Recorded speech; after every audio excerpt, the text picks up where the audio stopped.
Onyesho la mwisho kabisa katika sehemu hii ya pili, ndiposa mambo yaweze kuwa sawa. Wale wengine mko pale kwa uwanja, tunaomba mkuje kwa track huku, ndiposa mambo yakuwe sawa. Nafikiri wameanza ama ndio wanajitayarisha? Wameanza. Asante sana Your Excellence. Yale magwanda wamevalia ni ya kuzuia wakati wa moto. Ile helmet sio ya mawe ya maandamano, Your Excellence. Ile helmet ni ya kuzuia wakati wanamwaga maji kule juu, huenda jengo likaporomoka, na hivyo basi wanazuia kichwa.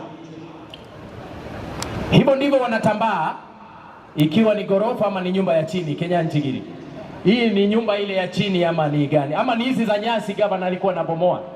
Hii ni ile ya nyasi gavana, I think nyumba ya nyasi ikiwa imechomeka, kwa sababu nyasi inawaka sana, inabidi wapite chini. Yes, wanainua maji pale Your Excellency, wanawachilia. Ndio hiyo sasa. Hivyo ndivyo wanavyotuliza moto Your Excellency. Makofi tafadhali kwa timu ya fire. Na ndugu yangu Omari, naam, kazi ya hawa tu si kuzima moto. Naam.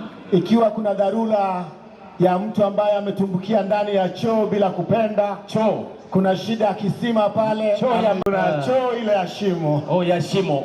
Your Excellency, ni vizuri tutofautishe, ni choo ya shimo.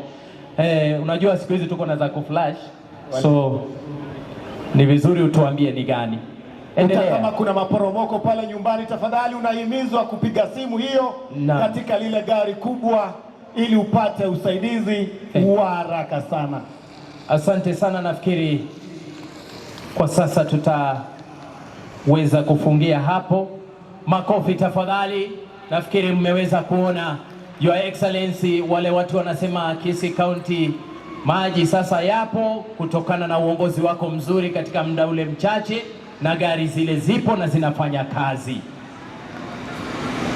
Thank you so much. DJ, utatupa wimbo mfupi ninapomkaribisha ndugu yangu Kenya Nchigiri aweze kutuongoza katika sehemu ya pili, alafu tutarudi tena kuendelea.